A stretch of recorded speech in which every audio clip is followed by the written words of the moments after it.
Hi everyone, my name is Regina Oliveros and I'm here to propose an innovative technology that will improve the use of personal protective equipment or PPE and ensure proper compliance and accountability of all healthcare workers.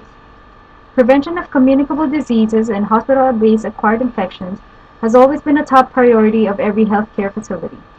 More so now that reimbursement guidelines are specific to identify occurrences of infection-related admissions. In the past year, a record of 2,610 hospitals is under the Centers of Medicare and Medicaid Services penalties for readmissions and infection-related length of stay. It is important not to assume that workers fully understand the difference between standard and transmission-based precautions. The target population for this technological innovation is all healthcare personnel that have access to the unit, including but not limited to healthcare providers, nurses, family members, and ancillary personnel.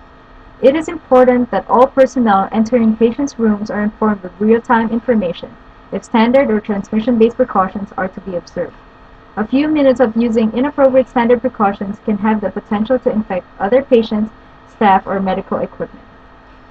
There have been multiple studies and practices that healthcare facilities employ to address standard-based precautions. In particular is the hand hygiene monitoring.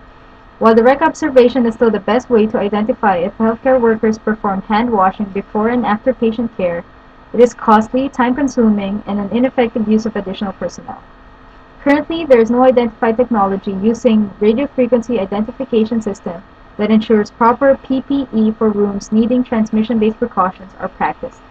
The proposed product will use the RFID to monitor and dispense necessary and PPE for transmission-based precautions. Before healthcare workers enter the patient's room, the person has to register through a system. Transmission-based category will be provided and the dispense of the necessary PPE that should be used. No personally identifiable information will be shown by the dispensing system, as not all healthcare workers are allowed to have access to that information. This will also monitor and gather data of every personnel that comes in contact with the patient and the room, which can be used for reference if such outbreak occurs. Proposing this product could face barriers from the administration as price, value, and effectiveness of the product will be weighed significantly. While healthcare workers are expected to know the difference between standard and transmission-based precautions, not all employees are well informed of the implication and potential safety concerns of not following proper use of PPE. Using the RFID will contain tags that each personnel's ID badges will have and the dispensing machine that reads ID tags and stores data.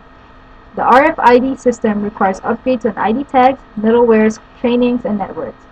Associated costs also include system developers and operators to manage and monitor data. A year's worth of data will be gathered specifically identifying how many transmission-based patients the hospital has had and broken down into categories. This will be compared to the total number of patients that the hospital has had the last year. The ratio can help assess the need for this technology to be implemented. Also to be analyzed are the length of stay of patients admitted for community-acquired infections and average length of stay for those that are hospital-acquired infections. Orientation of all healthcare workers of the importance of RFID and proper use of PPE will be provided so barriers from user compliance will be reduced. There will be a research of different companies that can provide the dispensing system and one that can support the RFID reader and PPE dispensing mechanism. Also to be identified is a system developer that will operate and maintain the equipment. Upon implementation, the healthcare facility will need to update a few of the policies in the organization. The JKHO standards will be strictly upheld and personnel logged without proper use of PPE and identified to have infected other patients to contract hospital-acquired infections will be reported. Data analysis will be the main method to measure the technology's efficacy. A year's worth of data after the technology's implementation will be analyzed, and how the use of system was able to prevent or decrease hospital-acquired infections and decrease in patient readmission population.